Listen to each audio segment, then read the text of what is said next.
Sure, as always, appreciate you guys joining us. Obviously we've turned the page on Michigan State. For me, coming out of that game, and now that we've had a chance to kind of watch it and flush it, the big thing for me that jumps out is that you can do almost everything right and still not get what you think you've earned or deserve. When you win the turnover battle, I think 3-1. When you look at on offense, we chart what we call our margin of error, and it was one of the lowest margin of errors we've had. I think we were at 5.8% of the plays had a self-inflicted wound, which means we played pretty cleanly.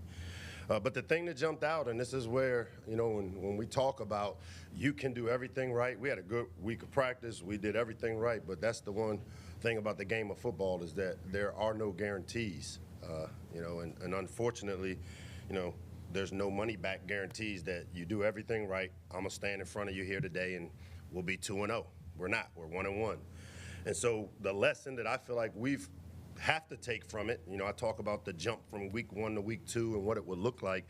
And here's what jumps out to me, how resilient we will be going into this season. I mean, to take a loss this early against, again, a team, Michigan State, I said that we gave it away. You know what? They took it. They took the victory because they made the plays. That quarterback made some big throws. He made the plays when they needed to be made, and we didn't. And so one of the things that I've talked to the team about is that, strategy, plus execution don't always equals results, because it's the ownership of the plus in between the strategy and the execution, the coaches and the players, where we've got to make the right decision as coaches and own it, and they've got to make the plays as players and own it. And I think watching how they responded yesterday on a Monday, some disappointment, some guys that are a little upset, credit to Michigan State. They took the victory. And for us, as we move forward, how quickly, how intelligently, and how efficiently we move by this, because for those that have been around here, we've lost one and it's become 2, 3, and 4. And that's something that, as I told our team, it's going to be how we respond rather than how we react. So excited about the opportunity that UVA coming in offers us. I know Tony very well, Coach Elliott, a friend in the profession. We've competed against each other during his time at Clemson and me at Bama. We got to know each other pretty closely through the work of the National Coalition for Minority Football Coaches that I started, and he came through that program and is a guy that has his team 2-0. Big come-from-behind victory against Wake Forest. They were down a couple scores in the fourth quarter, put a gutsy 12-play drive together. Their defense made some plays at the end to have a come-from-behind victory on the road, and they're sitting at 2-0. Anybody that's been around here long enough understands the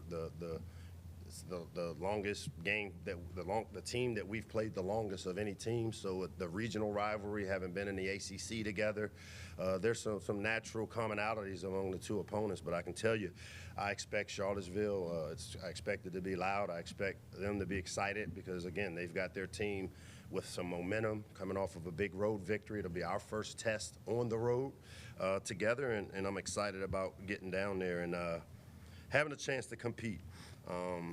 Our game captains this week, Tommy King-Basote, Dante Trader, and then Billy Edwards will serve as our game captains as we head down to UVA. And with that, I'll open it up to whatever questions.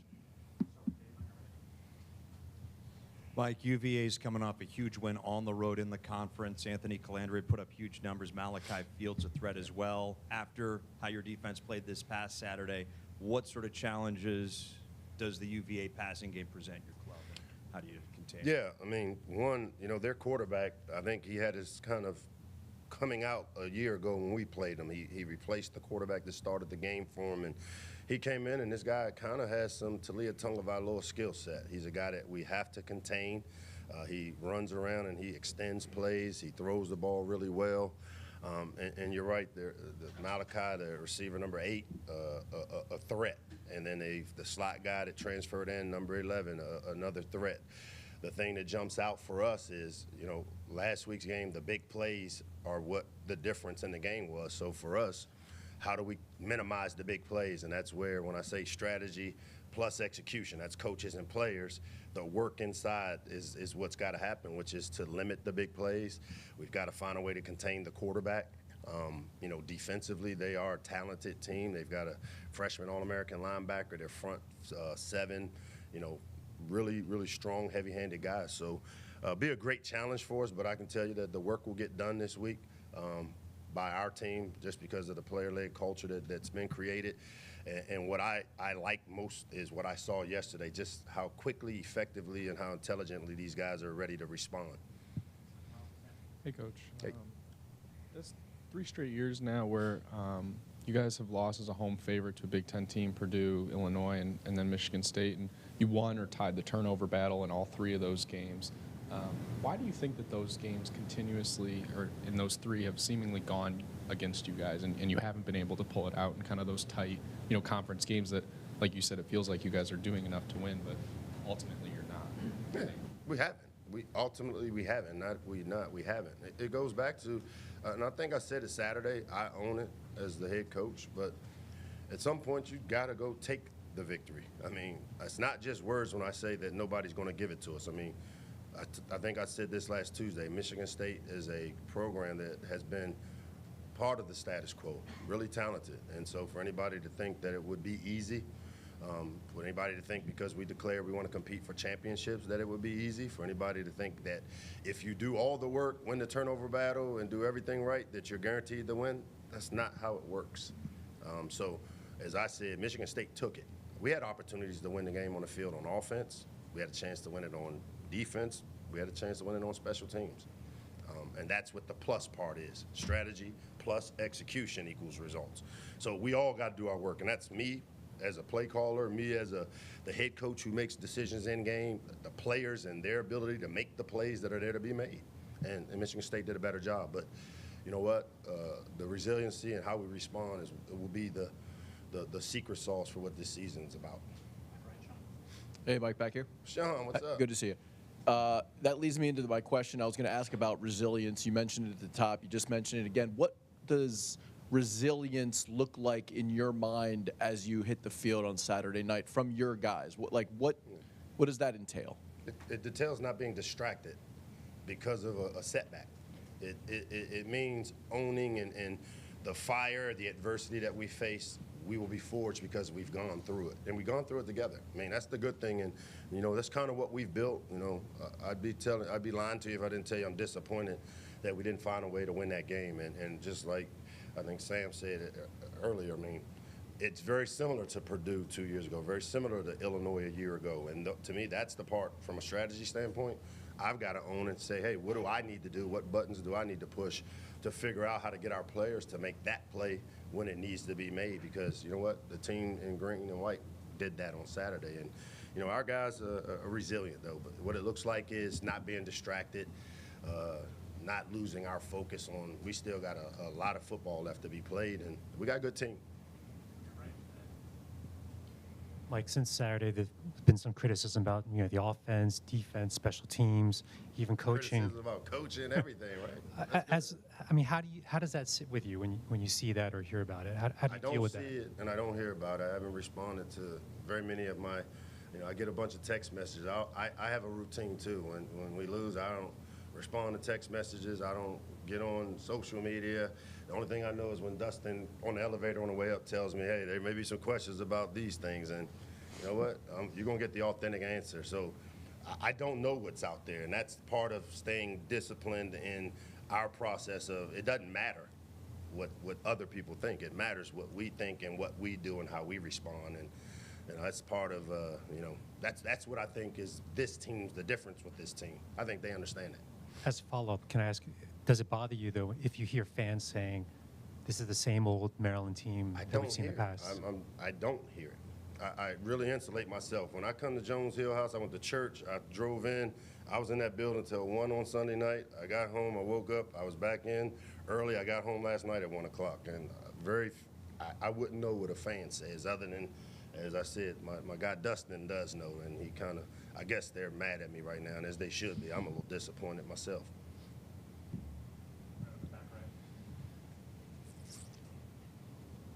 Hey, Coach, Ty leads all receivers in the nation in receiving yards. How are you able to kind of utilize his skill set and keep building upon what he's been able to do through the first 2 weeks while still being able to maybe establish the run and let Roman go off a little bit? Yeah, I mean, that's the critical for us is balance. And again, you know, when people say let Roman go off or to be able to establish the run, every week as we prepare and put plans together, you know, the goal is to be able to efficiently do both of those things. And you know what, a week ago we ran it for over 250 yards against some stuff and made some big plays. But the consistency up front is what we're working to continue to do, figure it out.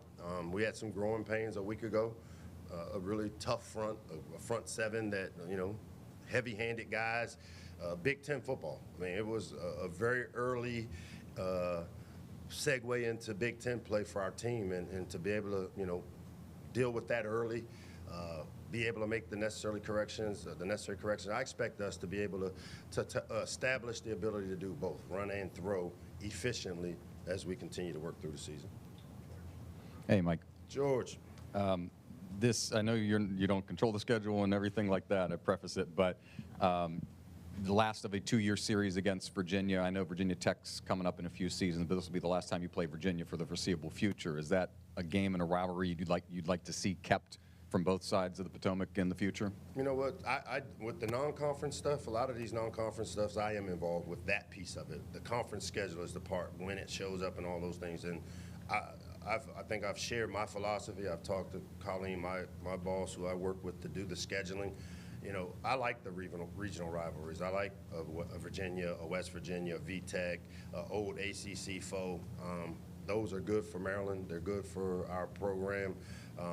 They create some excitement because of some of the past. You know, obviously UVA being a regional rivalry. We've got guys from their state. They've got guys from our state. Anytime we have a chance to keep some of these games alive, because like I said, it's the longest game that we've played against an opponent over the years, you know, I think it's good for us. And you've been down there plenty of times, Scott Stadium, with Coach Friedgen and those teams in the early 2000s in the ACC. Have you been able to kind of get your guys ready for what they're going to expect in Charlottesville this weekend? You know what, as I've gotten older, I've learned that talking about what to expect in the stadium, I mean, I just got to get us ready to play. I got to get us ready to take care of the plus in the middle. You know, me create the strategies for us, offense, defense, special teams, the players, go execute it, and then the work in between. And knowing that there's no money-back guarantees on Saturday that we're going to get the victory. Hey, Coach. What's up, man? So there was the secondary struggled at times Saturday. Would there be anything schematically or personnel-wise you'll be changing, or is it just kind of a matter of letting the young guys grow and get better? Yeah, man, you know, we've dealt with these growing pains. You know, Deontay Banks, who's a first-round draft pick as a true freshman, he had rough days a couple times too. And I'm going to just tell you, you know, we got to keep the ball in front of us, obviously. I mean, you can't, you know, play good defense. And I think we gave up almost 300 yards on 5 passes. So when you talk about explosives, and they couldn't have happened at the worst times for us. And so what we've got to do as coaches is go back to the drawing board and make sure that we have talented players on the outside. They're young. So how do we help them grow without necessarily mitigating the risk of what happened on Saturday? And I think that's the part where we got to keep somebody over the top. We got to keep somebody in the middle of the field, or sometimes just play man coverage and let these guys, that they're talented enough to run around and cover people. And you know, we've looked at the things that happen on Saturday, and keeping the ball in front of us. The outcome of this game was dictated by who made the most big plays, and they executed and created the bigger plays. Hey, Coach, one more. You mentioned after the spring game I can't hear you, Sam. You mentioned after the spring game that Isaac Bunyan had pro potential as an offensive lineman. And what specifically led you to kind of have that faith in him and belief? And how have you evaluated how he's played through the first 2 games? Yeah, you know, Ike plays with pad level. You know, the big thing up front is movement and strength. And Isaac is a strong guy, one of the stronger guys in our program. Has the ability to play pad on a pad, has good short area quickness, has the ability to create movement. You know, one of the things, the way we play D-line compared to some people, is we do surface blocks. Our goal is to keep people off the linebackers on the D-line, and then there are times where we allow them to pass rush. Well, Ike has shown the ability of his leverage, his strength, and his power, and then he's smart. You know, and to me, you know, he has the size to hold up. I'd say he's played above average. I mean, because when you think about it, I mean, This is his second game playing left guard in the last 4 years. And, you know, he went up against a solid front a week ago. He had his struggles, as we all did, coaches, players. And, you know, I think what you'll continue to see, though, with Ike is how he responds. And he's a good football player, and I still feel he has a chance to help us tremendously this year, especially at that left guard position. Hey, Coach. I know you talked about Anthony Calandria, the passing attack, and Malachi Fields and whatnot, but Calandria, his dual threat ability, his ability on the ground, I guess, how much of a threat is that? And I guess, do you feel like the defense kind of benefits just from facing him from year prior? Well, he was their leading rusher a year ago, and a lot of it was not necessarily designed cue runs. These are runs. The scariest runs for me are when the quarterback drop backs the throw and we are in man coverage or we're underneath things, and now he has the open space, and he's one of those guys that we've got to contain, rush him, meaning keep him in the pocket, keep him within the confines of the box, and make him win from the box. Because if you let him start running around and extending plays, it's a tough cover for anybody, whether it's a freshman or a first-round draft pick. To cover guys for long periods of time, it just doesn't work that way. So we've got to affect the quarterback, and then we've got to find a way to be, you know, to be close to number 8. I mean, him and number 11 are two talented players. They find ways to get and create opportunities for him, very similar to what we do with Ty. So on the defensive side, we got to find a way to contain the quarterback and keep the ball in front of us this week. Thanks, guys.